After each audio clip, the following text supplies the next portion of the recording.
mahaba ba pila? Ha? Mahaba ba pila? Hindi naman. Oo, mahaba. Siyoki na sumunod eh. Ha? Siyoki na sumunod.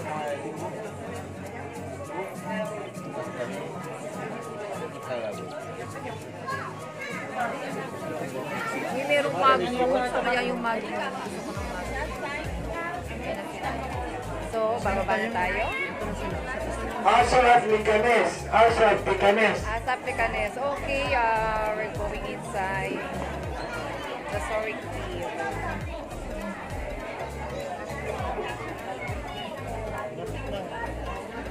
Lahat. Bawal na. Flashlight, bawal. Bawal cellphone? Hindi, huwag ka lang sa phone. Wala lang.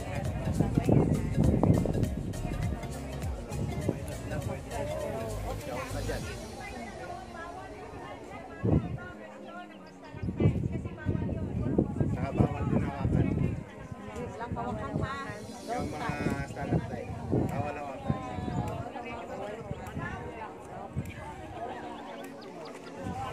Yan, malapit na tayo pumasok sa pero bawal ang cellphone kasi yung Kakadugtong na yun, malapit. maraano siya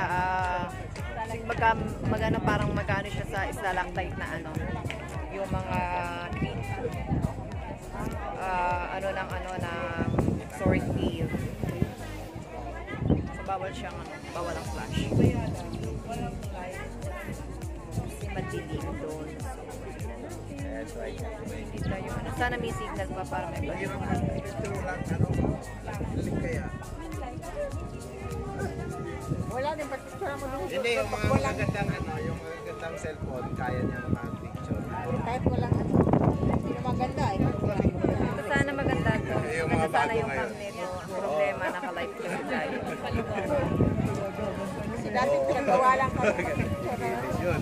Bawal daw kasi mag-picture Saka, because of the flash. bawal ngayon sa mga nakaputi. Pwede mag-picture kasi walang flash.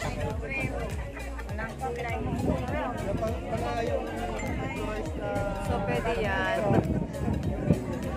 Lagay ka rin ang mukha mo ng reflectorize. Kababayan natin.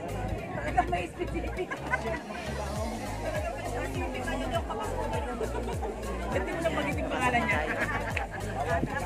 Parang hindi damay ba yung iba?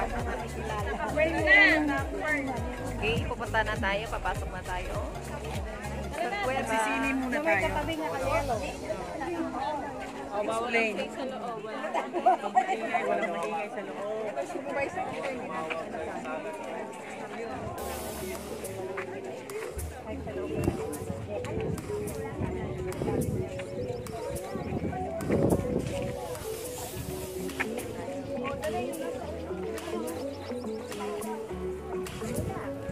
Hello, tumamuita ba? Napasok na si sa weba. Papasok na kami sa kuweba. Kuweba ng mga Diyosa. Kanina, umakyat kami sa bundok ng Tralala. Ngayon, papasok naman kami sa kuweba ng mga Diyosa. Tanggalin na natin ang salamin kasi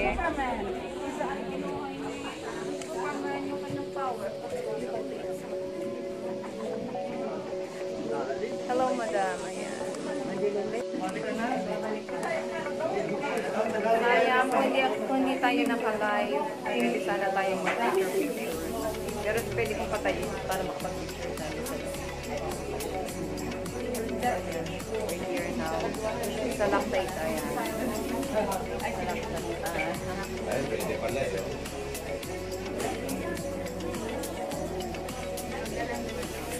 Dami ko rin kuha.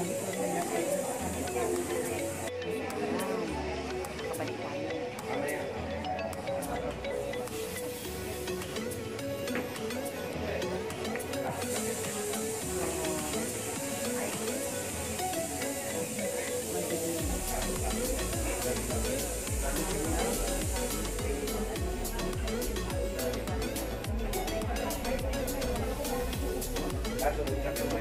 Oops, sali kayo.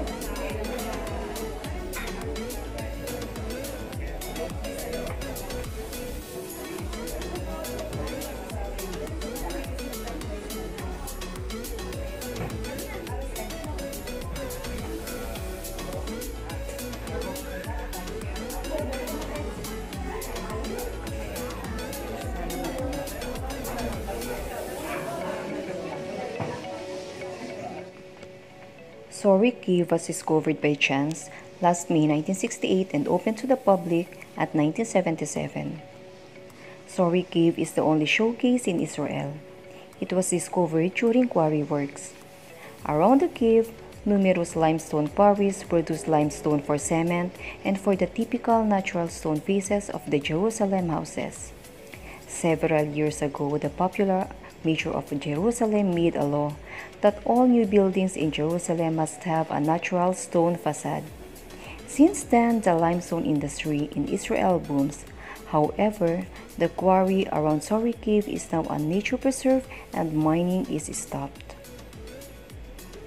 Soreq Cave is famous for its beautiful formations, stalactites and stalagmites, but also many other forms of speleothems, especially calcite crystals and helictites and cave coral, make it well worth a visit.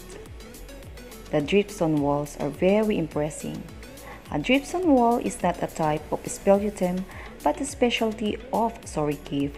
How stalagmites form here, cracks in the ceiling where leads to the calcite-rich water. Along those cracks, the water emerged at many points and formed stalagmites and stalactites. They grew together, forming pillars and lined up in one row. Following the crack, today, those rows of pillars form massive flowstone walls, 10 or 15 meters high, 30 or 40 meters long, and only half a meter thick. They cut the large hall into smaller chambers. The uniqueness of the cave made a very careful development necessary, so it took 9 years until it was finally opened to the public. The light system of the cave and the wooden walkways are designed to save the beauty of the cave. The entrance and the exit have double doors to prevent warm air from outside to get into the cave. Because of the formation's delicacy, photography is only permitted one morning a week.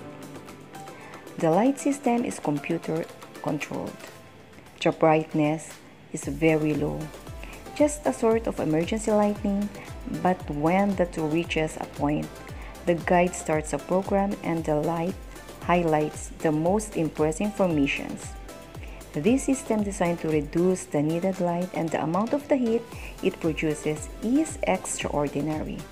However, the temperature of the cave, which was 19 degrees when the cave was discovered, is now at 24 degrees Celsius. Without all those precautions, it would be much higher, but still the temperature is much too high and the natural processes in the cave are disturbed. In 2012, the cave was renovated with new trails which allow handicapped access, new railings, and LED light system which is the temperature inside the cave. The renovation cost about 2 million shekels and were made by the Nature and Parks Authority, the National Insurance Institute, and the Israel Government Tourist Corporation.